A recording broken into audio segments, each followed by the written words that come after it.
할렐루야. 오늘 거룩하고 복된 주일에 오신 여러분들을 주님의 이름으로 환영합니다. 오늘 우리에게 주실 말씀을 인하여 하나님 예비하신 은혜를 함께 나누기를 원합니다. 이 땅을 살아가는 우리 믿음의 사람들에게 가장 큰 축복이 있다면 그것은 내가 어떠한 문제든지 해결할 수 있는 큰 능력이나 그리고 많은 것을 소유하는 것이 아니라 우리에게 주신 가장 큰 축복은 나를 위하여 그리고 우리를 위하여 예비하신 하나님의 은혜를 경험하는 것일 것입니다. 사랑하는 여러분, 이 시간도 우리에게 예비하신 또 나를 위하여 예비하신 주의 놀라운 은혜를 경험하는 복된 시간이 되기를 원합니다. 자, 오늘 요한복음 말씀을 가지고 함께 은혜를 나누겠는데요. 요한복음에 나타난 예수님의 행적과 말씀은 예수님께서 생명의 떡이며 생수이며 그리고 영생하도록 있는 양식이며 그리고 당신이 이 땅의 창조주임을 예수님은 요한복음을 통하여 선포하셨습니다. 그러나 당시에 예수님이 이 땅에 오셔서 선포하신 그 말씀 때문에 당시 왜곡된 유대 종교에 붙잡혀 있던 서기관들과 바리새인들, 종교 지도자들이죠. 그들의 입장에서는 예수님의 그 말씀과 예수님의 행적은 그들에게 매우 큰 부담과 어려움이 아닐 수가 없었습니다. 그래서 그 결과 오늘 본문에 보면 예수님을 함정의 어려움에 빠뜨리기 위하여 그들은 현장에서 가늠하다 붙들린 한 여인을 예수님 앞으로 끌고 와서 예수님, 이 여인을 어떻게 해야 합니까? 선생님, 당신이라면 어떻게 하시겠습니까? 라고 하며 예수님께 질문하며 시험하죠. 자, 예수님을 이렇게 시험하려 하는 바리새인이나 서기관들의 관점에서 보자면 그들은 그렇습니다. 자신들보다 종교적이지 않거나 그리고 자신들보다 율법적이지 않는 모든 사람들은 다 죄인이다라고 하는 생각을 그들은 가지고 있었습니다.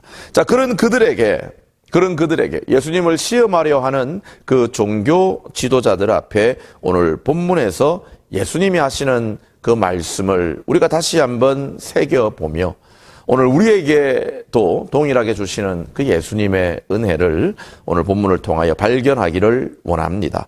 자, 우리가 오늘 본문으로 돌아가서 함께 말씀을 봅시다. 4절과 5절 말씀을 먼저 읽도록 하겠습니다.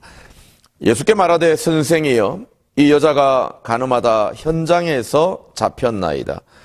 모세는 율법에 이러한 여자를 돌로 치라 명하였거니와 선생은 어떻게 말하겠나이까.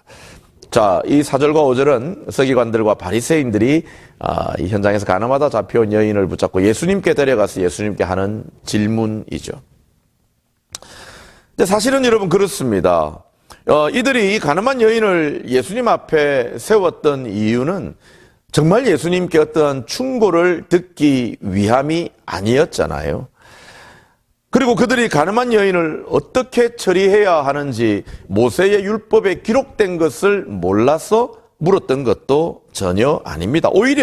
오히려 그들은 누구보다 모세의 율법에 정통한 자들이었기 때문에 이 가늠한 여인을 어떻게 처리해야 하는지는 누구보다도 잘 알고 있었습니다. 그럼에도 불구하고 그들이 가늠한 여인을 예수님께 데려온 것은 그들이 가진 불순한 의도로 예수님을 고소할 조건을 찾기 위해서였죠. 아마 종교 지도자들이 예수님의 대답 속에서 노렸던 것은 두 가지로 우리가 생각해 볼 수 있을 것 같습니다. 자, 만약 그들의 질문처럼 예수님이 이 가늠한 여인을 용서하라라고 말씀하셨다면 그들은 예수님께 이렇게 공격했을 것입니다. 예수님, 당신은 왜 모세의 율법대로 그리고 그 율법을 지키지 않으면서 당신은 이렇게 행하십니까? 라고 하며 아마 예수님을 정죄하였을 것입니다. 그리고 또 반면에는 모세의 율법을 따라 만약에 예수님이 그래, 이 여인의 모세의 율법에 기록된 대로 돌로 던져서 돌로 쳐 죽여라 라고 하였다면 예수님을 따랐던 많은 사람들에게 혼란을 줄 수 있는 또 그런 기회로 그들은 삼았을 것입니다. 그랬기에 그들은 그 여인을 용서하라라고 해도 예수님을 공경에 빠뜨리고 그리고 그 여인을 모세의 율법대로 처리해라 라고 해도 예수님을 공경에 맞들일 그러한 의도로 예수님께 이런 질문을 하였던 것입니다.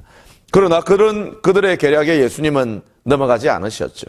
또한 예수님은 그 여인을 정죄하지도 않으셨습니다.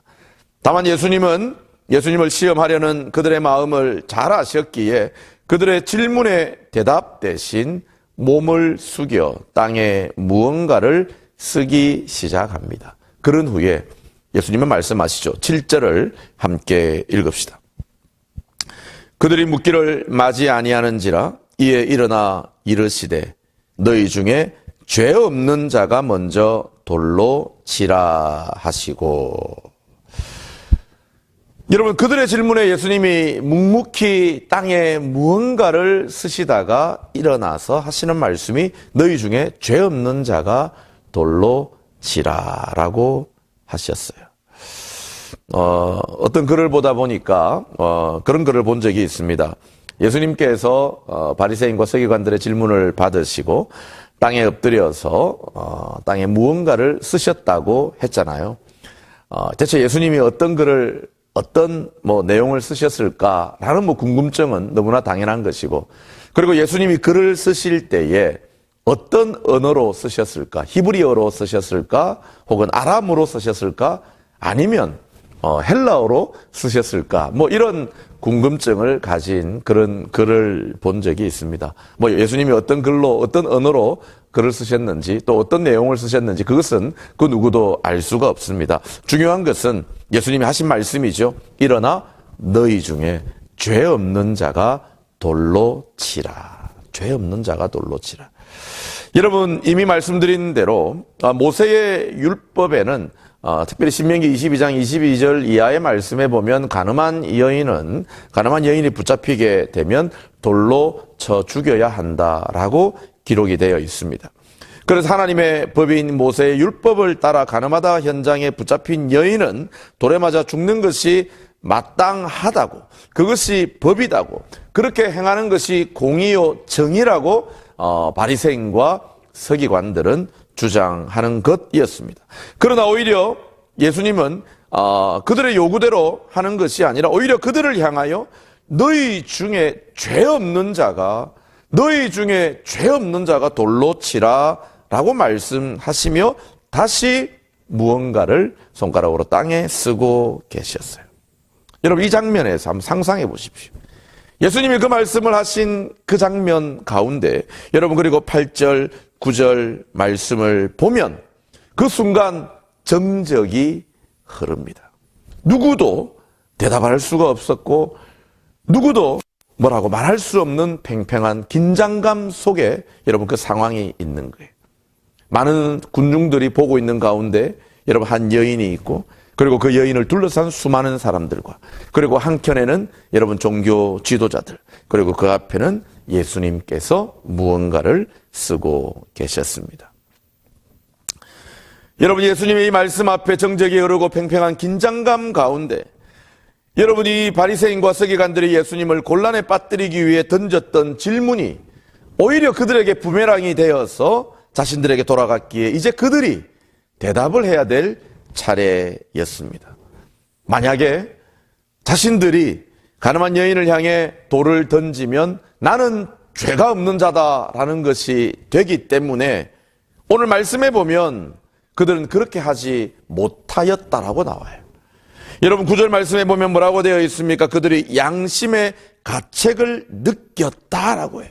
예수님의 그 말씀 앞에 그들이 양심의 가책을 느껴 많은 사람들이 지켜보는 가운데 돌을 던지지 못하고 오히려 그 자리에서 일어나 한 사람씩 떠나게 되는 장면을 오늘 말씀에서 보게 됩니다.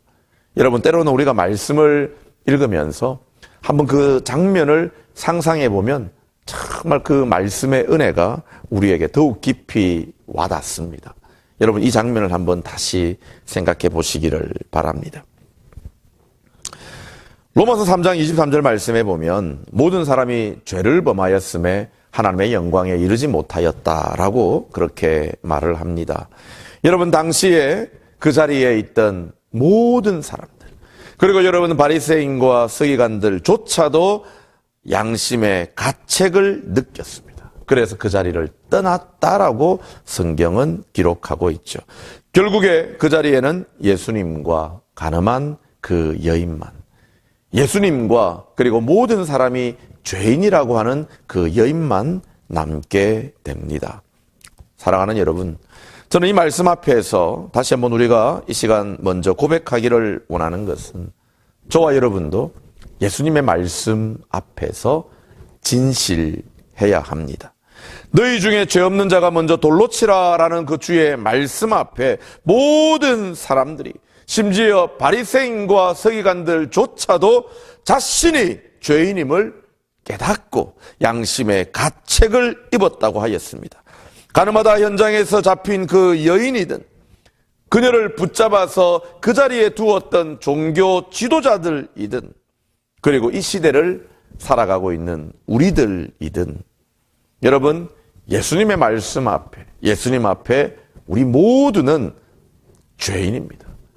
분명한 사실은 저와 여러분, 우리 모두는, 그리고 오늘 성경에 나와 있는 그 유대인들, 그 바리새인과 서기관들조차도 죄인이라는 거예요. 다만 차이가 있다면 예수님 앞에 있는 죄인인가, 예수님을 떠난 죄인인가 라는 차이만 있을 뿐입니다. 예수님 앞에 있는 죄인인가, 예수님을 떠난 죄인인가. 참으로 놀라운 것은 예수님은 그런 죄인된 우리를 용서하셨습니다. 참으로 놀라운 것은 그런 죄인된 우리를 용납하셨다라는 거예요. 사도 바울의 표현과 같이 죄인 중에 개수와도 같은 우리를 은혜 가운데 용서하셨습니다. 그러면서 예수님은 몸을 숙여 손가락을 땅에 2번이나 쓰시던 주께서 11절 말씀에 이렇게 말씀하십니다. 나도 너를 정죄하지 않겠다.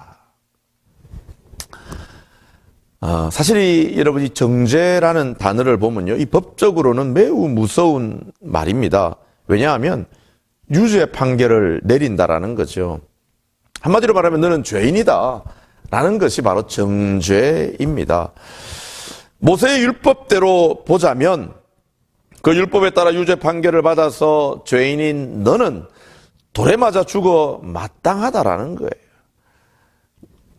법에 보면 여러분, 유죄 판결을 받는다는 것은 이 시대에는 우리가 교도소를 간다거나 법에 따라 벌금을 문다거나 어떤 그런 형벌을 받게 되는 것이죠. 그런데 그 여인에 대하여 오늘 말씀해 보니 주님께서는 너에게 유죄 판결을 내리지 않겠다라고 그렇게 선언하신 겁니다. 여러분, 이 예수님의 이 선언은 그 여인이 죄가 없어서 그렇게 말씀하시는 것이 아니라 주님도 그 여인에게 죄가 있는 것을 알고 계십니다. 또 하나님께서 모세의 율법을 통해 주신 율법에 따라 마땅히 죽을 수도 있다는 것도 아십니다. 그럼에도 불구하고 주님은 그 여인의 죄를 묻지 않으시고 그 여인의 죄를 용서하시고 사해 주셨습니다. 왜냐하면 여러분, 주님이 이 땅에 오신 이유가 바로 그렇습니다. 이 땅에 생명의 주인으로 오셔서 사람을 생명으로 살리는데 그 목적이 있었기에 그렇습니다. 여러분, 요한복음의 기록의 목적을 보면요, 요한복음 20장 31절 말씀에 보면 이렇게 기록하고 있습니다. 오직 이것을 기록함은 너희로 예수께서 하나님의 아들 그리스도이심을 믿게 하려 함이요 또 너희로 믿고 그 이름을 힘입어 생명을 얻게 하려 함이라. 할렐루야. 여러분, 예수님이 이 땅에 오신 이유는 예수님을 믿음으로 여러분 생명을 얻게 하기 위하여.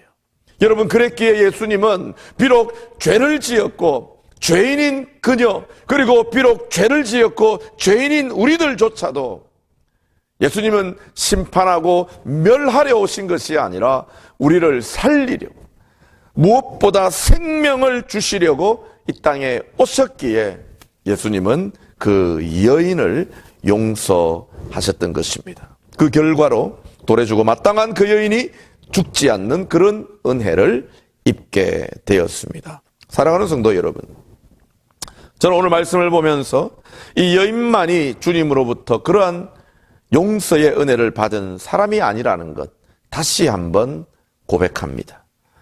어떻게 보면 오늘 본문을 통해 다시 한번 우리가 깨닫는 것은 나에게도 우리에게도 이러한 큰 은혜를 주셨다라는 것을 깨닫습니다. 여러분 9절 말씀해 보면 그들이 서기관들과 바리새인들이 예수님의 말씀을 듣고 양심의 가책을 느껴 어린아이부터 어른까지 모두가 다 하나씩 떠났다라고 했잖아요. 여러분 이 말씀이 무엇을 의미하는 것입니까? 그 여인을 비난하며 정죄하려 했던 모든 사람들 역시 지금까지 드러나지 않았던 죄인이라는 거예요. 드러난 죄인인 그 여인이 그 자리에 있지만 예수님의 말씀 앞에 양심의 가책을 입었던 그들, 알고 보니 그들도 숨겨진 죄인이더라는 것입니다. 사랑하는 여러분, 우리도 마찬가지 아닙니까? 우리도 마찬가지예요.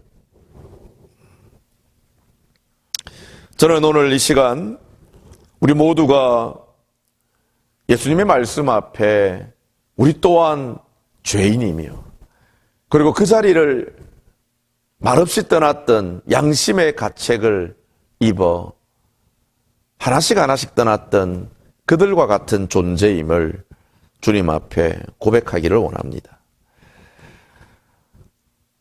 참으로 놀라운 은혜는 그런 우리를 또 그런 그 여인을 주께서 사해 주시고 용서해 주셨다라는 것입니다. 사랑하는 여러분, 주님은 우리에게 생명의 주인으로 오셨습니다. 하나님의 아들임을 우리에게 알게 하신 것뿐만 아니라 우리에게 생명의 은혜를, 죄인인 우리를 살리려 오셨다라는 것입니다. 여러분 그 은혜를 기억하기를 원합니다. 잊지 않고 순간순간마다 우리의 죄를 용서하여 주신 그 은혜를 기억하는 저와 여러분이 되기를 원합니다. 무엇보다 우리 속담에 원수는 물의 색이고 은혜는 돌의 색이라고 하였습니다. 사랑하는 여러분, 특별히 이제 대강절을 앞두고 있는 시즌입니다. 우리를 위하여 오신, 또 우리를 위하여 오실 그 주님을 기억하고 기다리는 그러한 은혜의 귀한 때가 되기를 원합니다. 두 번째로 오늘 말씀 통하여 생각해 보기를 원하는 것은 이제 용서해 주신 은혜가 첫 번째 우리가 기억해야 될 것이라면 두 번째 우리가 생각할 것은 우리에게 새로운 삶을 살게 하신 은혜입니다. 이전과는 다른 새로운 인생의 기회를 주셨습니다. 오늘 11절 말씀해 보면 대답하되 주여 없나이다. 나도 너를 정죄하지 아니하노니 가서 다시는 죄를 범하지 말라. 여러분 예수님이 그 여인에게 그렇게 말하였습니다. 너를 정죄한 자가 없느냐? 그러자 그 여인이 주여 없나이다. 그렇게 대답하자 예수님께서 이제 너는 가서 다시는 죄를 범하지 말라.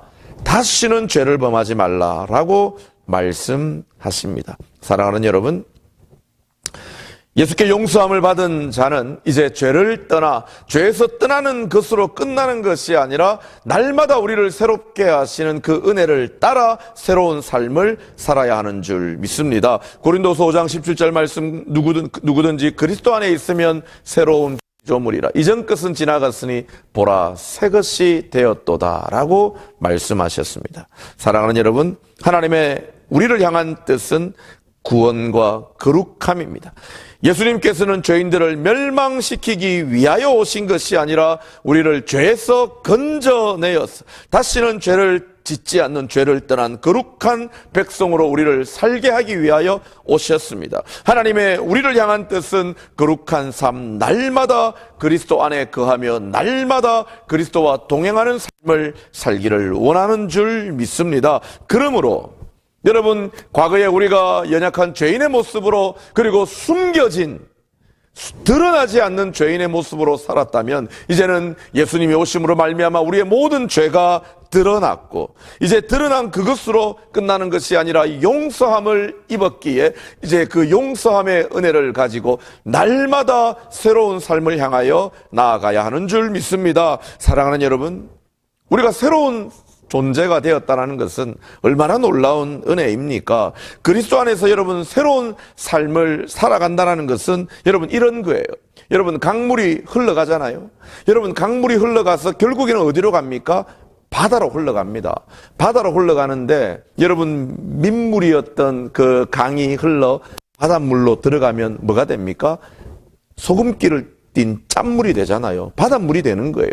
여러분 그런 것처럼 우리가 그리스도 안에서 날마다 새로운 존재가 된다는 것, 우리의 죄가 용서받고 우리가 그리스도 안에서 새로운 삶을 향하여 살아간다는 것은 우리가 예수 안에 머물기만 하면, 우리가 그리스도 안에 머물기만 하면 우리는 그리스도께 종속이 되고 그리스도로 말미암아 그리스도께 녹아 들어가서 새로운 삶을 살게 된다라는 것입니다. 사랑하는 여러분, 저는 우리가 이 땅에서 죄인의 모습으로 연약한 자의, 그리고 세상에 때 묻은 삶으로 살아가는 것이 아니라 날마다 그리스도 안에 새로운 피조물로 새로운 은혜의 삶으로 살아가는 그러한 존재임을 잊지 않기를 주님의 이름으로 부탁을 드립니다. 그래서 예수님은 이 여인에게 말씀하잖아요. 다시는 죄를 범하지 말라. 여러분, 죄를 단순히 소극적으로 범하지 않는 것이 아니라 죄에서 떠나 그리스도께서 주신 새 생명의 은혜를 가지고 살아라 라는 말씀입니다. 사랑하는 여러분, 저는 저와 여러분이 이러한 믿음의 삶을 살 수 있기를 원합니다. 날마다 그리스도 안에서 날마다 그리스도를 닮아가는 그러한 믿음의 삶을 살기를 주님의 이름으로 부탁을 드립니다. 사도 바울은 고린도서 5장 31절 말씀에 이렇게 말합니다. 형제들아, 내가 그리스도 예수 우리 주 안에서 가진 바 너희에 대한 나의 자랑을 두고 단언하노니 나는 날마다 죽노라. 여러분, 날마다 죽는 것은 뭐예요? 우리는 죄에 대하여 날마다 죽는 겁니다. 그리고 죄에 대하여 죽음으로 끝나는 것이 아니라 그리스도께서 우리를 위하여 죽으시고 다시 살아나셨기에 우리는 날마다 죄에 대하여 죽음으로 말미암아 그리스도 안에 다시 살아 새 생명의 은혜로 나아가는, 날마다 새로운 존재, 새로운 피조물로 나아가야 하는 줄 믿습니다. 사랑하는 여러분, 결론적으로 말씀을 드립니다. 오늘 우리를 사랑하시고 또 사랑하시되 끝까지 사랑하셔서 죄에서 우리를 구원하여 주시고 용서하여 주시고 그리고 새 생명을 주신 그 은혜를 기억하는 저는 저와 여러분이 되기를 원합니다. 지난 주간 우리가 보내었던 추수감사 주일 가운데 하나님 앞에 큰 기쁨으로 함께 하시고 지켜주신 은혜에 대하여 감사하였습니다. 이제 우리에게 오실 그리스도를 기다리는 대강절을 준비하며 우리에게 주실 그 은혜를 인하여 또 그 은혜를 기억함으로 또 하나님 앞에 영광을 돌리는 저는 저와 여러분 우리 모두가 되기를 주님의 이름으로 간절히 축원드립니다.